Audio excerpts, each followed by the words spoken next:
Hello, my name is Pranav Ramesh, and this is Mr. Stan Fischer, who's a World War II veteran I have the honor of interviewing this evening. Just to begin, how old are you, sir? 92. 92 years old.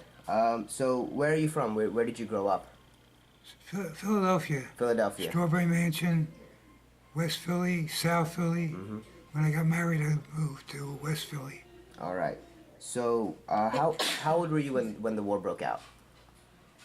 18. Were you drafted or did you volunteer to fight? I was drafted. You were drafted. So, which branch of the military did you serve? Air Corps. The Air Corps. Yeah. All right. So, tell me a little bit about your role and some of the duties you had being in the Air Corps. I was a GP, standing for glider pilot. I was a glider pilot.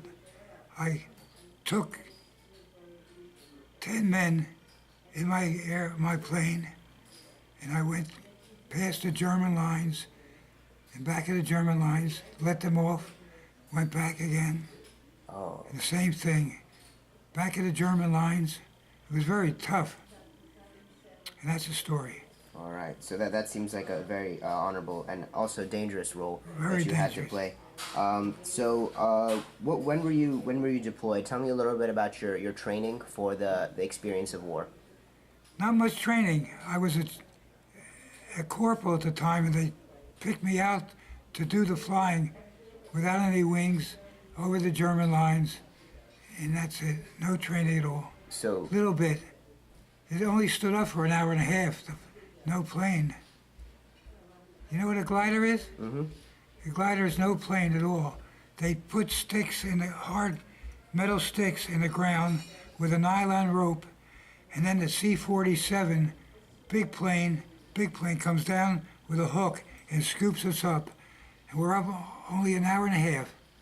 That's it. The most it'll stay, unless we had no passengers. It'll stay up for 2 hours. all right. Thank you. That's so. When were you deployed? After your brief training, and for what duration did you spend overseas? I spent 3 days overseas, 3 days.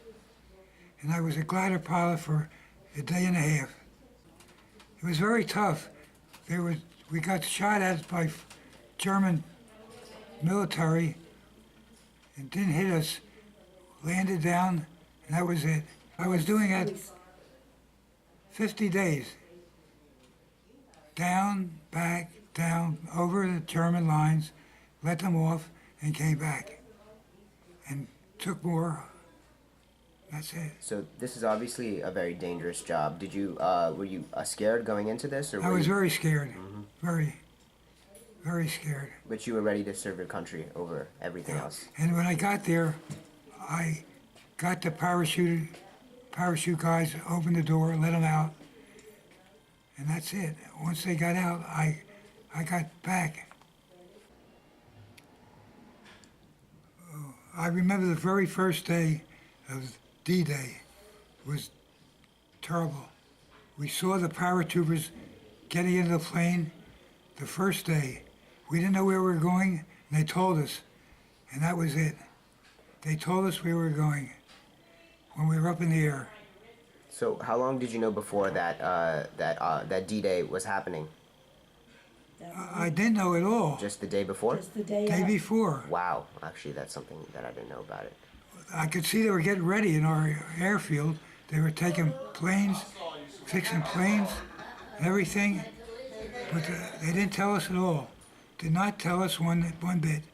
We were up in the air. They told us, you're by telephone, you're going into Germany, 10 miles back. We got a lot of flack, but we didn't get hit. But you obviously served a very dangerous role, Right. very effectively. When I opened the door, the glider, the paratrooper pulled me out. He wanted to pull me out. I said, no, don't do it. He wanted to pull me out, With him. For you to go down with him. me to go down with him. I went through it. Did you have any direct experiences with the German military at the time? No. Lucky I wasn't captured. Lucky I wasn't captured. I'd have been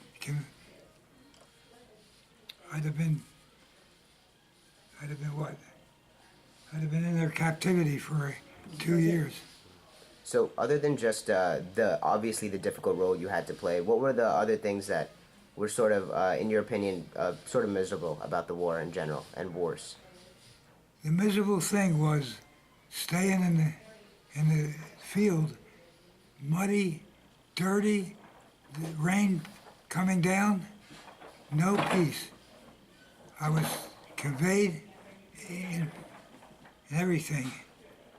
Everything, the mud, the slime, all over me. That was terrible. How did you get to be? No, when I came back, no paratroopers. I landed in a field with mud, slime, and that was it. Covered my face. I was unhappy. Very unhappy. All right. How long did you have to stay there? How long did you have to stay in that position? For 2 months. Is that what you meant? How long did you have to endure that kind of?